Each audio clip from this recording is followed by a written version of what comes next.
Per evitare lungaggini non ho un discorso organico e sistematico su tutto il pomeriggio che grazie a Dio è stato esauriente. Vado piuttosto per note marginali alle pagine che abbiamo già letto. Ricordo due numeri per Paolo VI, nel 70 si parlò del piazzale dei 100.000. Per Giovanni Paolo II, che era al termine della visita pastorale di alcune chiese in Sardegna, nel comitato organizzatore dell'incontro coi giovani, pensavamo ormai il prodotto è stato consumato, ci saranno 4 gatti.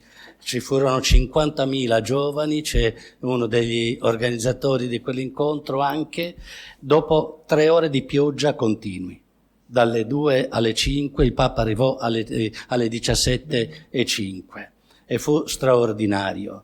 Per Papa Benedetto si parlò di una cifra di intorno ai 200.000 persone, ufficialmente 170.000. La cifra che è stata data all'inizio di 350.000 persone è quella della questura. Ma perché quella dei media e di tutti quelli che Papa Francesco ha movimentato in Cagliari circa 500.000 persone. Credo l'evento, perlomeno a mia memoria, più importante a livello di movimento di persone in Cagliari.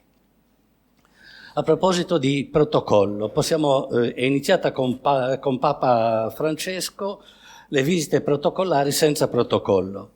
I primi protocolli che arrivarono per l'organizzazione portavano ancora il nome di Benedetto XVI, perché sia l'entourage sia la gendarmeria non sapevano come comportarsi, tantomeno noi. Abbiamo saputo la notizia, è stato detto a metà maggio e ancora a luglio non sapevamo come muoverci. Per cui siamo arrivati col fiatone all'incontro che andò davvero bene e lì sperimentammo quello che è stato detto, che Papa Francesco era nel testo fuori testo continuamente.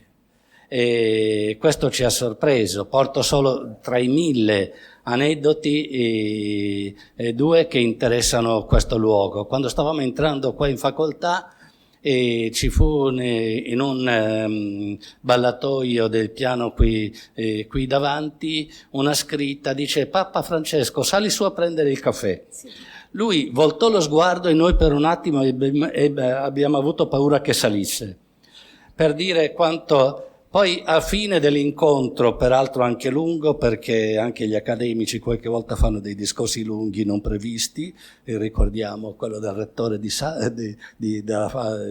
della facoltà di Sassari, e ebbe voglia di un mate. Non l'avevamo pensato, come si trova un mate a Cagliari, si scoprì che c'era a Bonaria il superiore generale dei mercedari, che era argentino, che aveva portato con sé una porzione di mate che si riuscì a preparare per il Papa. Estremamente interessante. Un episodio che mi tocca di persona, ma lo dico proprio a conferma e a sottolineatura di quello che è stato detto. Quando il Papa fuori testo disse quella bellissima preghiera che io ripeto spesso perché è estremamente interessante, e quando disse l'espressione: gli idoli vogliono rubarci la dignità, i sistemi ingiusti vogliono rubarci la speranza. Io vado fuori proscenio e scrivo a Don Vasco Paradisi questa dicitura e gli dico: sono 40 anni che aspettavamo che un Papa dicesse queste cose. Poi ritorno in pubblico, ero allora di fascia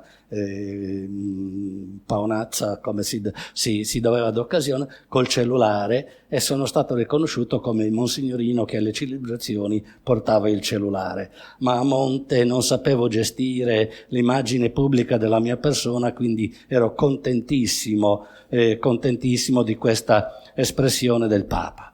Un'ultima cosa. Quali risultati in una chiesa locale, al di là dei grandi risultati che sono stati detti, della grande intervento del Papa nella cultura d'oggi, ma in una chiesa locale Ecco, noi eravamo anche recenti di vescovo, eravamo con vescovo nuovo da appena un anno con Monsignor Miglio, e avevamo appena intrapreso degli itinerari pastorali che comprendevano la rianimazione della pastorale giovanile, la rianimazione della pastorale del lavoro, che in modo particolare che erano stati un po' negletti nel periodo precedente. Beh, i discorsi di Papa Francesco furono ad hoc per il nostro cammino pastorale, oltre poi tutti i documenti che abbiamo sempre studiato, sui quali abbiamo sempre lavorato, ma hanno rigenerato e rianimato uno spirito in parte già esistente anche nella Chiesa locale nel suo specifico.